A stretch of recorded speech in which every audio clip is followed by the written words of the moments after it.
किसी गांव में धनी राम नाम का सेठ रहता था। सेठ एक नंबर का कंजूस मक्खी चूस था। एक भी पैसा नहीं खर्च करता। दूसरों की तो बात दूर, वह अपने ऊपर भी एक कौड़ी कभी खर्च नहीं करता। एक बार धनी राम किसी काम से बाजार जा रहा था। उसे रास्ते के दोनों तरफ खजूर के बड़े बड़े पेड़ दिखाई पड़े। उसने जब अपना सर ऊपर करके खजूर के पेड़ों को देखा तो पेड़ों पर लाल लाल मीठे मीठे खजूर लगे हुए थे। अब खजूरों को देखकर उसके मुंह में पानी आ गया। धनी राम को खजूर बहुत पसंद थे, पर कभी भी उन्हें बाजार से खरीद कर नहीं खाता, क्योंकि बाजार से खरीदने पर पैसे खर्च हो जाते और यह धनी राम को मंजूर नहीं था। पर सामने लगे पेड़ों पर पकी खजूरों को देखकर धनी राम का जी ललचाने लगा। लेकिन समस्या यह थी कि इतने ऊंचाई से खजूर तोड़े तो कैसे तोड़े, और अगर किसी से कहकर तोड़वाता तो वह धनी राम से पेड़ों पर चढ़ने की मजदूरी मांगता। अब मजदूरी देना कंजूस धनी राम को बिल्कुल भी पसंद नहीं था। काफी देर तक वहीं खड़ा दुविधा में धनी राम सोचता रहा कि क्या करे। फिर उसने खुद ही खजूर के पेड़ पर चढ़ने की बात ठान ली और आखिर उसके पसंदीदा खजूर उसे मुफ्त में जो मिलने वाले थे। आज से पहले धनी राम खजूर के पेड़ को तो छोड़ो, किसी भी पेड़ पर नहीं चढ़ा था। लेकिन खजूर खाने के लालच में उसने हिम्मत करके जैसे तैसे पेड़ पर चढ़ना शुरू किया और धीरे धीरे कोशिश करते करते अंत में धनी राम पेड़ के ऊपर चढ़ ही गया।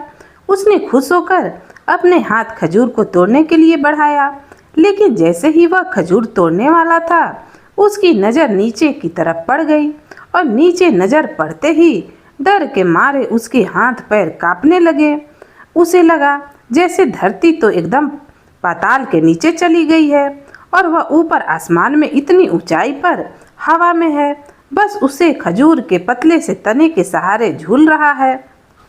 बस यह दिखना था कि उसकी जान तो उसके गले में ही अटक गई। एक तो इतनी ऊपर पेड़ पर चढ़ने में ही उसने इतनी मेहनत कर दी थी कि उसका दम निकल रहा था, और अब डर के मारे उसके हाथ की पकड़ भी पेड़ पर ढीली पड़ने लगी।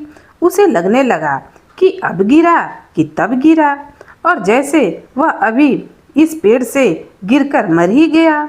उसे पेड़ पर लटके लटके यमराज जी के दर्शन होने लगे। अब धनी राम घबराकर इधर उधर देखने लगा कि जैसे कि कोई नजर आए तो उसे अपनी मदद के लिए बुलाऊं, पर उसे दूर दूर तक कोई भी नजर नहीं आया। अब तो बस भगवान को याद करने के अलावा उसके पास कोई भी रास्ता नहीं बचा था। वह मन ही मन भगवान को याद करने लगा कि हे भगवान, मुझे बचा लो, मुझे इस मुसीबत से निकालो। मैं प्रण करता हूँ कि अगर मैं सही सलामत इस पेड़ से नीचे उतर गया तो 1000 ब्राह्मणों को भोजन कराऊंगा। थोड़ी देर भगवान का नाम लेने के बाद उसके अंदर थोड़ी सी हिम्मत आई और उसने एक लंबी सांस भरी और आंखें बंद करके वह थोड़ा सा नीचे सरक आया। फिर उसने सोचा कि हिम्मत करके मैं इतना नीचे तो सरक ही आया हूँ, इतना मुश्किल भी नहीं था, तो 1000 ब्राह्मणों को भोजन कराने से ज़्यादा अच्छा है कि मैं 500 ब्राह्मणों को ही भोजन करा दूं। भगवान 500 में भी खुश हो जाएंगे। और फिर धनी राम भगवान को बोला कि भगवान, अगर मैं यहाँ से नीचे उतर गया तो मैं 500 ब्राह्मणों को भोजन करा दूंगा। और ऐसा सोचते सोचते धनी राम थोड़ा और नीचे सरक आया। फिर उसके मन में विचार आया कि एक साथ इतने सारे ब्राह्मणों को भोजन कराने में कितनी परेशानी होगी। भगवान भी यह परेशानी जरूर समझते होंगे। अगर मैं यहाँ से नीचे उतर गया भगवान, तो मैं 200 ब्राह्मणों को भोजन करा दूंगा, 500 ब्राह्मण तो बहुत ज़्यादा हो जाएंगे। और ऐसा सोचते सोचते धनी राम थोड़ा और नीचे सरक आया। अब धनी राम जैसे जैसे नीचे की ओर सरकता, ब्राह्मणों की संख्या भी कम होती जाती। अंत में धनी राम सही सलामत पेड़ से नीचे उतर आया तो उसने फिर से एक नया प्रण लिया कि भगवान को खुश करने के लिए वह पूरे 1 ब्राह्मण को भोजन कराएगा। और प्रण लेने के बाद धनी राम सीधे अपने घर के रास्ते की ओर चल पड़ा। पूरे रास्ते में यही हिसाब लगाता रहा कि 1 ब्राह्मण को खिलाने में कितना खर्चा आएगा। उसने 1 ब्राह्मण को भोजन कराने की सामग्री का दाम जोड़ना शुरू कर दिया। पूरा खर्च देखकर उसने कहा, बाप रे बाप, एक ब्राह्मण को भोजन कराने में भी बहुत पैसे खर्च हो जाएंगे। मुझे किसी भी तरह खर्च को कुछ कम करना होगा, लेकिन कम करूं तो कैसे करूं? सोचते सोचते उसे एक उपाय सूझा। वह यह था कि भोजन कराने के लिए किसी ऐसे ब्राह्मण को बुलाया जाए जो बहुत कम खाता हो। लेकिन अब ऐसा ब्राह्मण मिलेगा कहाँ जो कम खाता हो? कम खाने वाले ब्राह्मण की खोज में धनी राम ने अपने आस पड़ोस और गांव वालों से पूछना शुरू कर दिया। काफी पूछताछ और खोजबीन के बाद उसे पता चला कि गंगा राम नाम का एक ब्राह्मण है जो बहुत कम खाता है। अब उसने सोच लिया कि भोजन के लिए वह गंगा राम को ही निमंत्रण देगा। तो जो गंगा राम था वह कम तो खाता था, पर बहुत चतुर, चालाक और घाघ था। उसने भी धनी राम और उसके कंजूसी के बारे में सब सुन रखा था। जब धनी राम ने उसे भोजन का न्योता दिया तो वह झटपट मान गया। फिर धनी राम अपने घर जाकर पत्नी को अपने प्रण के बारे में बताया और यह भी बता दिया कि उसने गंगा राम नाम के एक ब्राह्मण को भोजन पर बुलाया है जो कल सुबह भोजन करने आ जाएगा। फिर उसने अपनी पत्नी से कहा कि देखो भाग्यवान, अब भगवान को खुश करने के लिए एक ब्राह्मण को तो भोजन कराना ही पड़ेगा और ब्राह्मण को खिलाने पिलाने की जिम्मेदारी तुम्हारी है। तुम इस बात का बहुत ध्यान देना कि कम से कम खर्च में ब्राह्मण के भोजन की व्यवस्था हो जाए। अगले दिन जो था वह गांव में साप्ताहिक बाजार का दिन था, तो ब्राह्मण को भोजन कराने के लिए धनी राम का जो भी खर्च होने वाला था उसकी भरपाई के लिए धनी राम ने बाजार में जाकर कुछ मुनाफा कमाने की सोची। इसलिए ब्राह्मण को भोजन कराने की सारी जिम्मेदारी अपनी पत्नी को देकर वह खुद बाजार जाने का फैसला कर लिया। उसने अपनी पत्नी से कहा, वैसे तो ब्राह्मण महाराज की सेवा मुझे खुद करनी थी, लेकिन मुझे कुछ जरूरी काम आ गया है, इसलिए मुझे जाना पड़ेगा। इसलिए सब कुछ तुम ध्यान से संभाल लेना और कम से कम खर्च में सारा चीज निपटा देना। अगले दिन सुबह धनी राम बाजार के लिए निकल पड़ा। उस ब्राह्मण गंगा राम ने जब धनी राम को जाते हुए देखा तो उसी समय वह धनी राम के घर जा पहुंचा और गंगा राम यह देखना चाहता था कि उसके लिए भोजन का इंतजाम कैसे हो रहा है। अब धनी राम की पत्नी ने जब इतनी सवेरे सवेरे ब्राह्मण को देखा तो दुविधा में पड़ गई। उसने ब्राह्मण को प्रणाम किया और आसन देकर बैठा दिया। तो गंगा राम ने धनी राम की पत्नी से कहा, मैं तो भगवान के दर्शन करके मंदिर से आ रहा था। मैंने धनी राम को जल्दीबाजी में कहीं जाते हुए देखा तो सोचा तुम्हारा पति तो घर में है नहीं, तुम्हें किसी प्रकार की सहायता या सलाह की जरूरत हो तो इसलिए मैं यहाँ पर आ गया। धनी राम की पत्नी ने हाथ जोड़कर कहा, आपका बहुत बहुत धन्यवाद ब्राह्मण देवता। आपके भोजन की व्यवस्था पूरे विधि विधान से हो रही है, किंतु अगर आपकी कोई और भी इच्छा है तो वह बता दीजिए, मैं उसी के अनुसार काम करूंगी। अब गंगा राम ने कहा, तुमने यह पूछकर बहुत अच्छा किया, तुम तो खुद ही समझदार हो। वैसे प्रण तो बस एक ब्राह्मण के भोजन कराने का था, लेकिन तुम 10-12 लोगों के हिसाब से भोजन बना लेना, और भोजन में क्या क्या बनाना है यह तो तुम जानती ही होगी।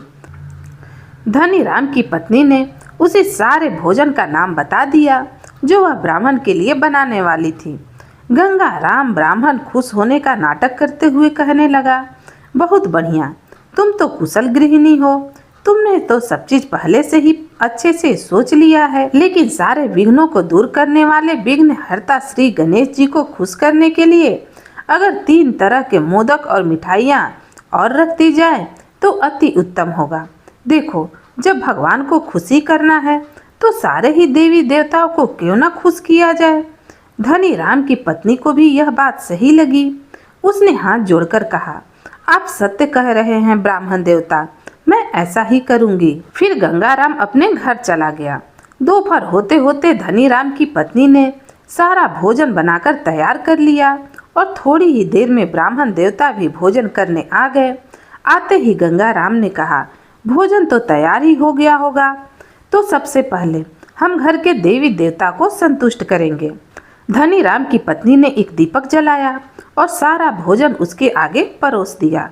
यह देखकर गंगाराम ने कहा, तुम तो सच में बहुत ही समझदार हो। तुम्हारे भोजन परोसने का ढंग एकदम सही है। शास्त्रों में भी भोजन परोसने का बिल्कुल यही नियम बताया गया है। लेकिन भोजन की सामग्री में 2 सोने की मोहरें भी होनी चाहिए। शास्त्रों के अनुसार भोजन के साथ सोने की मोहरें रखना बहुत जरूरी होता है। अब धनी राम की पत्नी ने सोचा कि मेरे पति ने तो मोहरों के बारे में कुछ भी नहीं कहा, लेकिन अगर शास्त्र में लिखा हुआ है तो मोहरें तो रखनी ही होंगी और ऐसे मौके पर मैं बहस तो कर ही नहीं सकती। यही सोचकर धनी राम की पत्नी ने 2 सोने की मोहरें लाकर गंगाराम के आगे रख दी। अब गंगाराम भोजन करने बैठ गया और उसने खूब डटकर भोजन किया। जब उसका पेट भर गया तो उसने अपने साथ लाई एक धोती में बचा हुआ सारा खाना बांधकर एक गठरी बना ली। यह सारा खाना वह अपने घर वालों के लिए बांधकर ले जा रहा था। देवताओं को भेंट में दी हुई सोने की मोहरें जब अपनी जेब में डाली और कहा, भोजन बहुत ही स्वादिष्ट था और यह ब्राह्मण संतुष्ट हुआ। भगवान तुम्हें और धनी राम को खुश रखे और अपनी कृपा भी बरसाए। अब बस अंत में एक ही काम रह गया है, वह है दक्षिणा। धनी राम की पत्नी को कुछ समझ में नहीं आया तो गंगाराम ने उसे समझाते हुए कहा, देखो, अगर तुम किसी ब्राह्मण को भोजन कराते हो तो तब तक पूरा नहीं माना जाता जब तक तुम उस ब्राह्मण को कम से कम 2 सोने की मोहरें दक्षिणा में ना दे दो। सभी लोग इस नियम को जानते हैं। तुम जैसे योग्य और कुशल गृहिणी को तो इस बात का पता होना चाहिए। क्या तुम्हें नहीं मालूम? अब वह बेचारी बड़ी दुविधा में फंस गई। वह अच्छी तरह जानती थी कि धनी राम को इस तरह सोने की मोहरें दक्षिणा में देना कभी मंजूर नहीं होगा, लेकिन अगर नियम है और सभी लोग जानते भी हैं तब तो उसे दक्षिणा देनी ही पड़ेगी। फिर उसने गंगाराम को सोने की मोहरें दी और फिर पूरी तरह से संतुष्ट और खुश होकर ब्राह्मण अपने घर चला गया। घर पहुंचकर उसने अपनी पत्नी को खाने की पोटली देते हुए कहा, देखो, अभी कुछ ही देर में धनी राम हमारे घर आएगा। वह बहुत गुस्से में होगा। उसके आने के बाद तुम्हें क्या कहना है और क्या करना है, ध्यान से सुनो। गंगाराम ने अपनी पत्नी को सारी बातें समझा दी और उसके बाद अपने कमरे में जाकर आराम से पसरकर सो गया। उसने इतना ज्यादा खा लिया था कि आलस के मारे वह जल्दी ही सो गया और खर्राटे लेने लगा। उधर जब शाम को धनी राम अपने घर पहुंचा तो उसने अपनी पत्नी से पूछा, भाग्यवान, तुमने ब्राह्मण को अच्छे से भोजन कराकर विदा कर दिया ना? तो उसकी पत्नी ने भोजन से लेकर देवताओं के भेंट और दक्षिणा तक की सारी बातें धनी राम को बता दी। अब धनी राम ने जैसे ही गंगाराम की यह कहानी सुनी तो मारे गुस्से के आग बबूला हो गया। हाथ में एक डंडा लेकर उसी समय गंगाराम के घर की ओर चल पड़ा। जब गंगाराम की पत्नी ने धनी राम को डंडा लेकर गुस्से में आते हुए देखा तो वह जोर जोर से छाती पीट कर दहाड़ मारकर रोना शुरू कर दी और गंगाराम के पास आते ही जोर से चिल्लाते हुए कहने लगी, तूने मेरे पति से किस जन्म का बदला लिया है? तूने उन्हें भोजन पर बुलाने के बहाने उन्हें क्या खिला दिया? तेरे घर का भोजन करके मेरे पति का क्या हाल हो गया है? अगर मेरे पति को कुछ हो गया और वह मर गए तो तू भी नहीं बचेगा। मैं कोतवाली में तेरी शिकायत करूंगी कि तूने उन्हें भोजन के बहाने जहर दे दिया है और सिपाही तुझे पकड़कर ले जाएंगे और तुझे फांसी पर चढ़ा देंगे। हे राम, अगर मेरे पति को कुछ हो गया तो मेरा और मेरे बच्चों का क्या होगा? इतना सुनते ही धनी राम के तो डर के मारे पसीने छूट गए। उसने कहा, अरे क्या हुआ? जरा धीरे बोलो, गंगाराम को क्या हो गया? पहले तुम थोड़ा धीरे बोलो, लोग सुन लेंगे। तुम किसी अच्छे वैद्य या हकीम को बुलाकर क्यों नहीं दिखाती? गंगाराम की पत्नी ने चिल्लाते हुए पूछा, वैद्य और हकीम को दिखाने के लिए पैसे कहाँ से आएंगे? हम तो बहुत गरीब हैं, हमारे पास एक फूटी कौड़ी भी नहीं है। अगर तुम मुझे सोने की 10 मुहरें दे दो तो मैं अभी किसी अच्छे वैद्य को बुलाती हूँ। अगर इतनी रात में कोई अच्छा वैद्य नहीं मिला तो मेरे पति को कुछ हो ही जाएगा। और याद रखना, तू भी नहीं बच पाएगा, मैं बता रही हूँ। अब कंजूस धनी राम घबराकर गंगा राम की पत्नी के आगे गिड़गिड़ाने लगा। अरे तुम पहले मुझे घर तो जाने दो, भगवान के लिए थोड़ी देर रुक जाओ। तुम ऐसा करो, किसी को मेरे साथ भिजवा दो, मैं उसी के साथ तुम्हारे लिए मोहरे भिजवा और फिर तुम किसी अच्छे वैद्य से दिखा लेना। गंगा राम बिल्कुल ठीक हो जाएगा। गंगा राम की पत्नी ने अपने बेटे को धनी राम के साथ भिजवा दिया। अब धनी राम भागते हुए अपने घर पहुंचा। उसे देखकर उसकी पत्नी ने पूछा, क्या हुआ, आप इतने घबराए हुए क्यों हो? धनी राम ने गुस्से से कहा, मत पूछो भाग्यवान क्या हुआ, सब सत्यानाश हो गया। तूने ब्राह्मण देवता को क्या खिला दिया? धनी राम की पत्नी को कुछ समझ में नहीं आया।